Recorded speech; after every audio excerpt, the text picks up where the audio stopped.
दोस्तों नमस्कार, मैं हूं तेज बहादुर कुंज और आप देख रहे हैं भारतीय युवा प्रहरी। अक्लमंद कृषि के जरिए ग्रीन हाउस गैस के उत्सर्जन में की जा सकती है कटौती। जी हां, ग्लोबल वार्मिंग के विशेषज्ञ मानते हैं कि दुनिया भर में बड़े तौर पर की जाने वाली धान की कृषि ग्रीन हाउस गैस के उत्सर्जन में प्रमुख योगदान देती है। और हालांकि यह चावल की कृषि दुनिया की भूख मिटाने में सर्वप्रमुख है और बहुत बड़ा योगदान देती है। और धान के उत्पादक देशों में चीन प्रमुख है, लेकिन निर्यातक देशों में भारत और वियतनाम का नाम प्रमुख है। और भारत के राज्यों में बंगाल, उत्तर प्रदेश एवं पंजाब राज्य मिलकर के भारत देश में 36% अकेले चावल का उत्पादन करते हैं। और भारत के पूर्वी एवं उत्तर पूर्वी तटीय क्षेत्रों में मानसून प्रबल होने के चलते और आर्द्रता बेहतर होने के चलते एक वर्ष में 3 प्रकार की चावल की कृषि की जाती है, जिसे औश, अमन और बोरो कहा जाता है। और इन एशियाई देशों में मानसून प्रबल होता है और जिससे यह धान की खरीफ की फसल जून जुलाई में की जाती है। और इससे बड़े तौर पर ग्रीन हाउस गैस का उत्सर्जन होता है, जिससे मीथेन गैस प्रमुख है।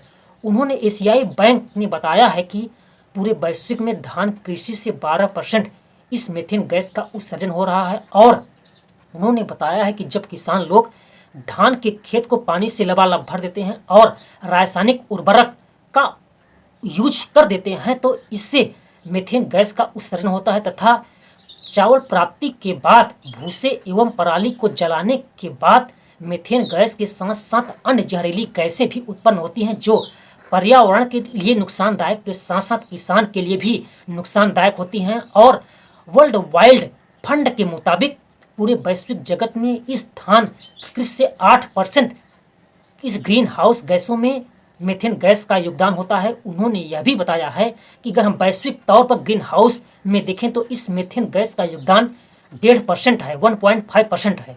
और उन्होंने कहा है कि वियतनाम देश में जितना परिवहन से मीथेन गैस का उत्सर्जन नहीं होता है, बल्कि वहाँ पर उतना कृषि के जरिए ही मीथेन गैस का उत्सर्जन हो रहा है, जो पर्यावरण के लिए बहुत बड़ा नुकसानदायक है।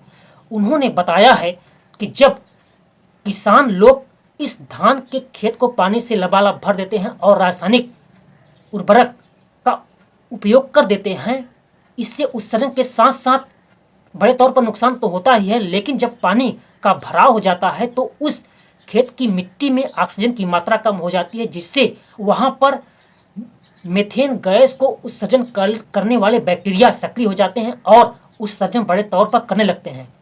उन्होंने बताया है कि और ग्लोबल वार्मिंग के विशेषज्ञ मानते हैं कि यह मीथेन गैस कार्बन डाइऑक्साइड के मुकाबले 30% ज़्यादा शक्तिशाली होती है। और अगर एक बार यह वायुमंडल में प्रवेश कर गई तो लगभग 1 दशक तक यह वायुमंडल में रहती है। इससे बहुत बड़ा नुकसान पूरे देश को और पूरे विश्व जगत को हो रहा है। उन्होंने बताया है कि हम अक्लमंद ढंग से कृषि की तकनीकी में बदलाव करके हम इस कृषि की पद्धति को बेहतर बना सकते हैं और ग्लोबल वार्मिंग के उत्सर्जन में हम कटौती कर सकते हैं और मीथेन को बड़े तौर पर हम कम कर सकते हैं। उन्होंने बताया है वैकल्पिक तौर पर कि गीलापन एवं सूखा पद्धति अपना करके हम इस ग्रीन हाउस गैसों में से हम 48% इस मीथेन गैस के उत्सर्जन को हम कम कर सकते हैं और बहुत बड़ा योगदान दे सकते हैं।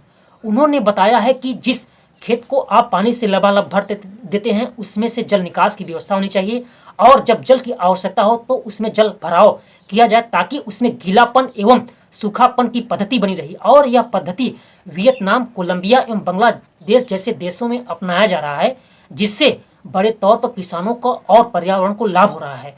ऐसे में विशेषज्ञ यह मानते हैं कि अगर हम अक्लमंद ढंग से इस खेती की पद्धति को अपनाएं तो पर्यावरण को बड़े तौर पर फायदा होगा और किसानों को भी बड़े तौर पर यह पद्धति फलदायी होगी। इस प्रकार की सूचना को प्राप्त करने के लिए आप हमारे चैनल को सब्सक्राइब करिए। हम आपके द्वार तक ऐसी हर खबर लाते रहेंगे जो लोगों को प्रेरित करती रहेगी। बहुत बहुत शुक्रिया। जय हिंद, जय भारत।